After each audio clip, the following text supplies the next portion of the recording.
can't get a relationship built, you're never going to have a solid foundation. It just doesn't work. Tell me a little bit about Tapestry for a sec. Well, Tapestry Senior Living, Tapestry as a whole has been in operations for over 50 years. We started in the affordable housing, and then in 2015, we transitioned. We still have a large affordable housing portfolio, but we started into the senior living industry. We converted 4 hotels.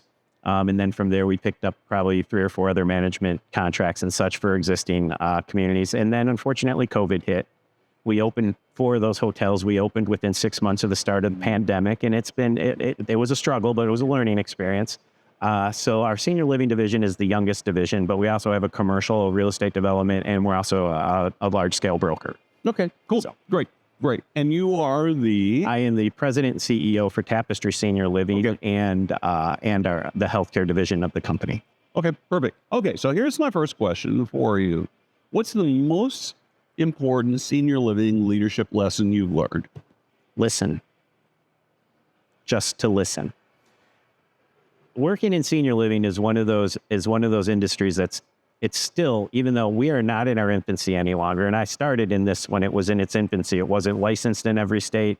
It had a viewpoint of hotels with services, all these different, because skilled nursing facilities were still the primary focus for long-term care. But what I learned is that you are asking someone to entrust you to take care of their loved one in a different environment where they have no compensation skills, and to assure those individuals that they are making the right choice. And the only way you can do that is to listen, ask the questions when it's appropriate, and get a true understanding and build that foundation. So it is so unusual for me to hear this from a CEO, at the risk of insulting a number of CEOs that I know. They're really good friends.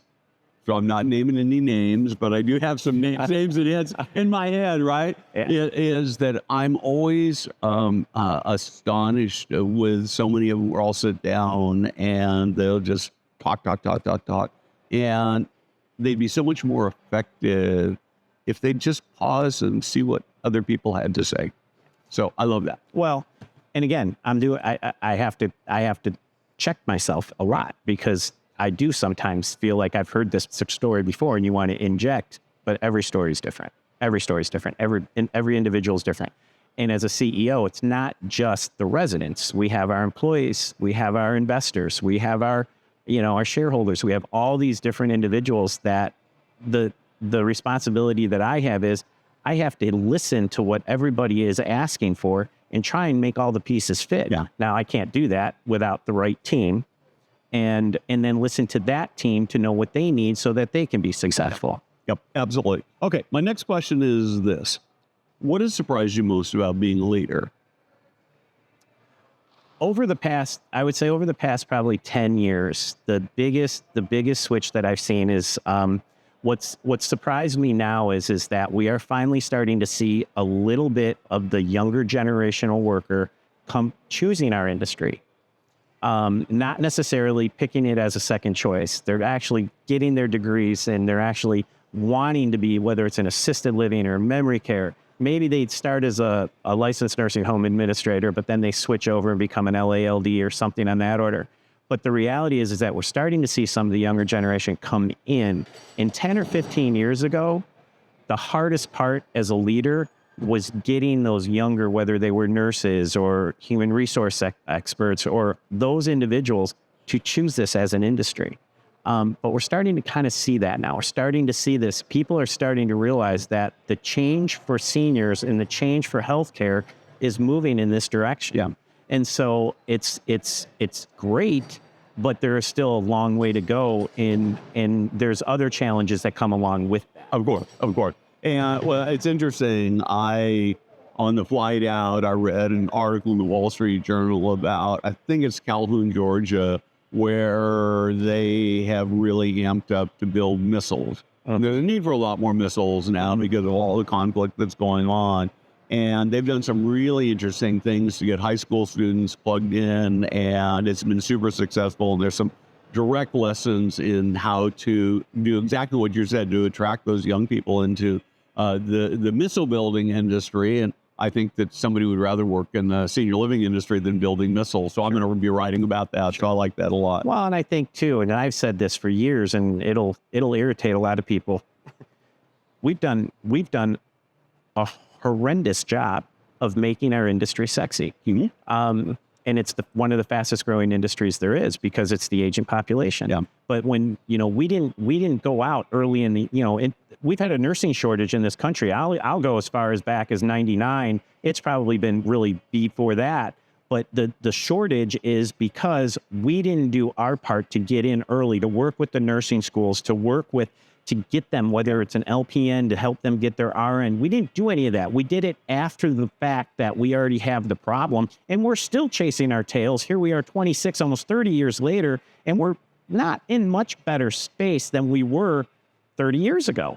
Well, there was a speaker at, I think, Nick, 3 or 4 weeks ago, did a presentation on the current state of the labor market, and he said that there are more job postings for nurses than any other position in the entire country. I think it was almost 1 million positions open. And I would think it's probably more than that because you got a lot of positions that are not posted, right? Yep. And so I think, and we're working on it from a very high level, but I also think we need to do more grassroots. We need to get out. We need to talk to high schools. We need to do some of that. And I say this, and I'm guilty because I'm not doing it. But the ideas are there and we talk about it, but we can't seem to get it off the ground. Now there's some, at the federal level, at some of the various different state levels, there are some pushes and some grants and some things that we can pull together to help with this. But the other piece is that we're not the only ones that are fighting for the same nurse, right? You've got hospitals, you've got nursing homes, you've got behavioral health, you've got all these different pieces. And I think that's the part that makes it the hardest. And a brand new nurse, and we've interviewed them, and a lot of the feedback is they want to be as a nurse, they want to be clinical. They want to, they want that clinical piece, and they don't understand that there is a segment of clinical hands-on stuff that we can do in senior living that we do every day, but it's not that RN required. It's not IVs. So it's not that in depth, and that's what they go to school to really study. Yep. And that's the hard part to teach. No question about it. Okay, third question. Put my readers back on. Yes. What does the industry still get fundamentally wrong, and what would fixing it look like? Well, I think it's what we just talked about. Okay. We need to really, truly, and what is senior living? Is it more of a wellness and a community style lifestyle, or is it a healthcare lifestyle? And I think it's both, but I think that we can do a better job of making each provider needs to identify what they are. Yep. Like we're having this internally at Tapestry right now, where I'm meeting with my executive leadership team, and I'm telling them we are a healthcare company. We're a healthcare company. We have our portfolio is more mid-market and low income. So we have a lot of Medicaid, and with Medicaid, they deserve the same care as anybody else. Just because their resources may not be flush, they still deserve to get those cares, and we have to work within the confines of our reimbursements, which that's a whole other topic. But the reality is that they still deserve the best care that we can give. But the issue is we're starting to see a transition in terms of the customer base too. We are seeing more, and not just because we're Medicaid internally, but we're seeing more coming into the industry with behavioral health. And our staff isn't trained for behavioral health. So now you have to bring in additional resources for that and trying to find those resources. But then you also see a drop in census because now you have several individuals that may be in the wrong location, but we've made it harder to, I don't want to use the term evict, but to maybe move someone to a better location because of legislation in different states. And so those are some of the challenges that I think we have to really start to tackle. We will see more behavioral health across the board because as skilled nursing facilities continue the cutback, continue the moratoriums, depending on what state you're in, those individuals that may have been in those environments are going to be pushed more to the assisted living. And we're also starting to see now a lot of the smaller, what I call residential care homes or the group homes or the 6 beds or whatever you want to call them, they are now having their struggles because they're privately owned.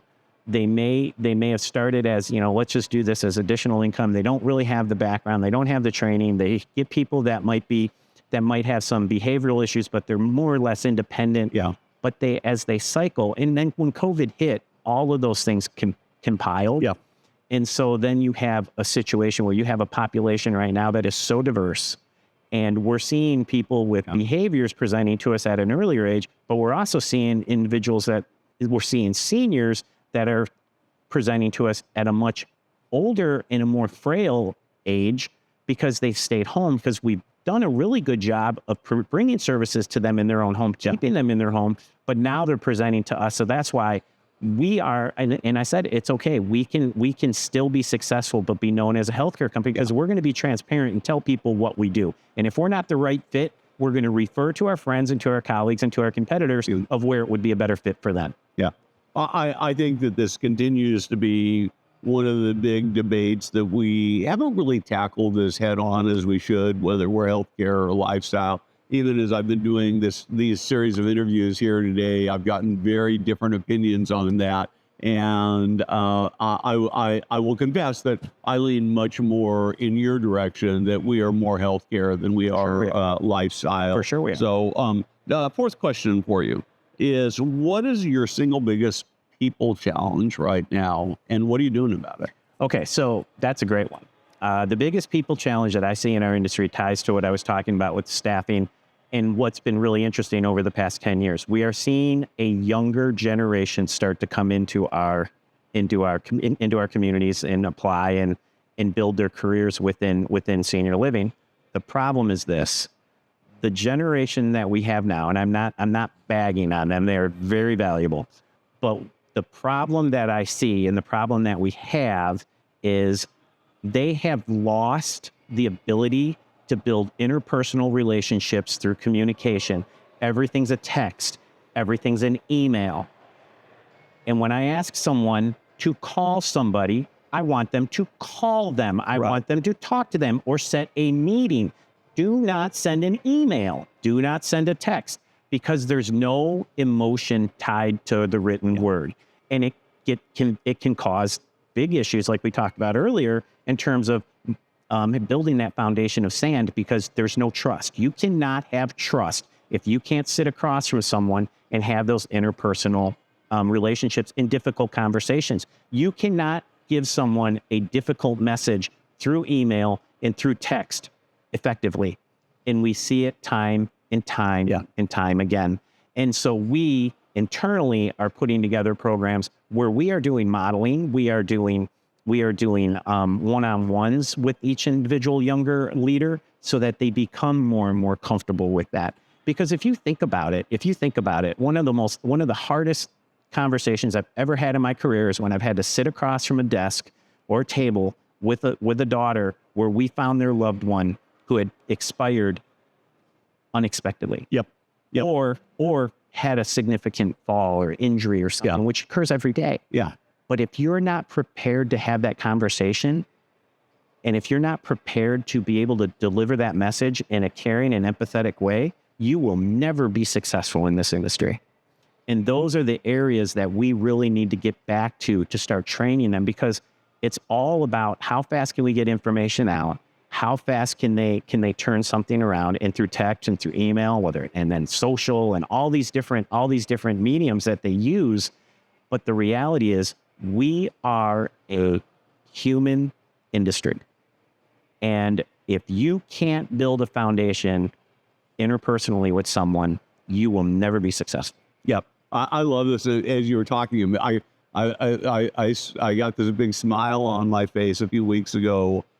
Saturday night, I was driving into Topgolf to go hit some balls with some guys, and just as I parked the car, my cell phone rang, and I looked at it, and it was a senior living community where my stepfather lives. Well, trust me, it's not. Nobody calls me on a Saturday night from a senior living community with good news, right? So I pick up the phone, and the first thing they say is, "How are you doing, Steve?" it's like, how am I doing? Well, I don't know. What are you going to tell me? And again, it's just a lack of those skills, right? And I'll tell you, one of the things that I've done, we have a program called Keeping Connected. Yeah. So it is a requirement of our executive directors that they have to reach out to a minimum of 10 resident family members every month and work through the census, through the calendar, to have open communication. For no reason, it has to be a phone call. It could be a set meeting, but you have to have those meetings, because then you don't put the person on edge when you get that phone call at 10 o'clock at night on Saturday. Yeah. It could have been, they will call out of the clear blue. Hey, I'm just calling, mom's doing great, everything, but I want to come, I'm just hoping you had a couple minutes. We can talk about a few things you're seeing. Yeah. What we have seen is our resident satisfaction has gone up. Our employee engagement has gone up because the complaints are getting cut off before they get started. Yeah, it makes perfect sense. Okay, my next question, this is my fun question. What animal best describes your leadership style? Okay, so that's a funny one for me because I actually use that sometimes on an interview. Little phrase differently. What I say is that you're on your way to the interview and something happens and you can't make it. And I say, that's fine. Send an animal in your place. Which one do you pick and why? Well, that's a great question. Yeah. And so I think, and I say this, tongue in cheek, I'm probably a cheetah because I like to move very fast. I like to be very decisive. And let's face it, the cheetah's goal is to move extremely fast, and they have to be decisive and they have to be strategic, because if they don't pick the right animal out of the group, they're not going to run it down, they're not going to eat, and they're not going to survive, right? So I tend to think that I'm pretty fast in the way that I think and in my decision-making process. Sometimes that's a good thing, sometimes not so good. However, for me, it works, and my team knows that I work that way, that 9 times out of 10, I will tell them, let's not talk in circles. I don't think meetings should take more than 20 minutes. I think that anything over that, you're circling. Yep. Anything after that, you're just socializing. Yep. And not have an email after a meeting or follow up to a meeting about an email. That all you're doing is circling. You're not getting anything done. So it's always constantly moving forward, but being conscious of the fact that you can only move things forward as long as people have the resources and have the bandwidth to continue to move at the pace you're moving. Yep. Perfect. I love that. Last question. What is one thing that you believe about the industry that most people would disagree with? Well, I think what we talked about, the behavioral health piece, is going to be one of the biggest hurdles that we're going to have. And I said it about 5 years ago, and I said the window would be within 10 years, and I think the window's now. I think it's sped up. Now, it could be because of the populations in some of our communities, but even as a board member for Florida Senior Living Association and being involved with Argentum and being on the legislative committees and so on large scales, we are talking about it, but we're not doing anything about it. It is a misunderstood. It is a totally under-resourced, and it is completely unmanned in terms of care, giving these people the care that they need, because it is a whole different. Validation works great with memory care. Getting in their space is a fantastic way to help a memory care resident get through a difficult situation or their day. With behavioral health, you don't know what it could trigger a setback. You don't know. There's no way to gauge it because the triggers are just not there, and our training is not there. And it doesn't matter if you're in a high-end, 100% private pay senior living community. You've got behavioral health. You've got, and a lot of it has really sped up. I think I do believe that depression and isolation from COVID expedited the issue because they're home alone and they just don't know how to cope in the larger environments and in the communities. But then you also have the ones that are under-resourced. They were in a community. That community couldn't stay afloat. Now they're bouncing from group home to group home, and they come to us and we're not prepared. But on all of the other care factors and all of the other leveling factors, we can meet all of those needs. But there's still that mental health, and we're getting better. I mean, we have you have remote health, you have telehealth, you have Jerry Psych services, and so on.